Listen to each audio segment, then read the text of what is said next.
What was that? Hate numbers? Let me help by delivering this in a language all Aussies love. Sport! Let's start with the big one, inflation. Halfway through the year, today's number told us if we'd be kicking into the wind or not for the second half. The CPI inflation figure that came out today for April was 6.8%.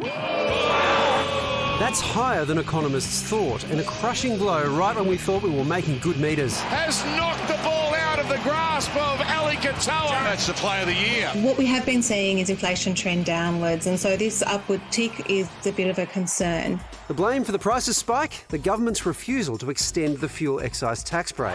Unbelievable. It's a bit like if you're playing a game of AFL and you've had a good couple of quarters, but what you're comparing it to is the first quarter when things went pretty pear-shaped. And so what we're doing this time around is comparing it to that first quarter where things didn't go that well. And so relative to that, prices have risen substantially since then. Y'all ready for this? And more ugly numbers. The cost of housing up a whopping 8.9%. Food and drinks were also up 7.9%. Transport adding to the pain, up 7.1%. And no relief for renters either. Prices rising 6.1%. Speaking of rent, the RBA governor dropped some top coaching advice from Senate estimates today on how to beat rising rents. Kids don't move out of home because the rent's too expensive or you decide to get a flatmate. We need more people, on average, to live in each dwelling, and prices do that. It wasn't exactly the locker room pep talk Australia wanted.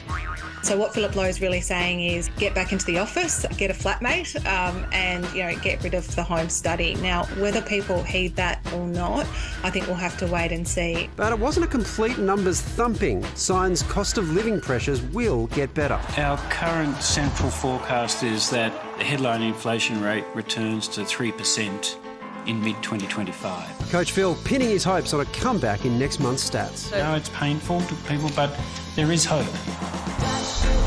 So we like about sports footage, but how exciting Senate estimates. Joining us at the desk to chat this and more, of course, is radio host and Jungle Boy Woody Whitelaw.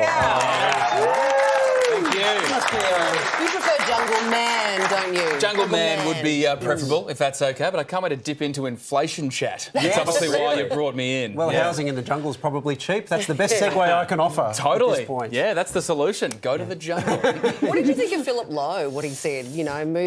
Move back in with someone, get a flatmate, go back to the office. Well, my co-host Will actually moved back in with his parents for about 4 months. And he found out the hard way that his dad actually still does nude yoga every morning. Wow. So that could be tough moving back into the family home for a lot of people. Yeah. So I gave my mum a call today after I heard this. I said, Mum, I'm moving back in. And she said, how'd you get this number? So, So it's that's not the easy. side of the equation is they've got to be prepared to have you. Yeah, exactly. Which not everybody can Yeah. move back in or get a flatmate. Yes. So, he really copped it for that, right? Yeah, he kind of is missing a bit of a sensitivity chip here, right? It was less than 3 weeks ago that Philip Lowe was meeting with suicide prevention groups to talk about how best to deliver the news of all of these rate hikes and do it softly and gently. I don't know why we're asking a money guy to do that. Yeah. But it's, I guess, when more generations than ever before are staying home because they simply can't afford to move out.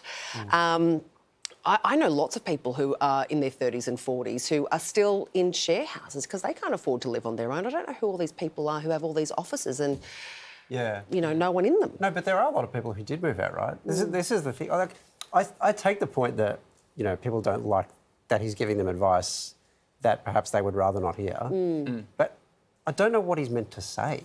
I've got a spare room? Yeah. Yeah, we should all Actually, I think he's got about 7 spare rooms. Apart from him saying, I have a house for each and every one of you, would you like one? I don't actually know what... it's easy to get angry at him, but the housing crisis is a crisis of policy that took decades, and he didn't make those policies. I know, but when suicide groups are saying that, rates of people taking their lives is increasing, especially in Sydney and Melbourne, after these rate rises that keep going up and up and up, I think we just have to approach it with a bit more caution and a bit more sensitivity. But it's not on him. It's not on him. And his argument would probably be, I get that, and that's a horrible situation, but if I let inflation get completely out of control and then we end up having a recession and then everyone loses their job, let me tell you about what happens to suicide then, right? So we're in a crisis and there are no good the definition of a crisis is there are no good answers, right? Otherwise, it's not really a crisis. I don't know.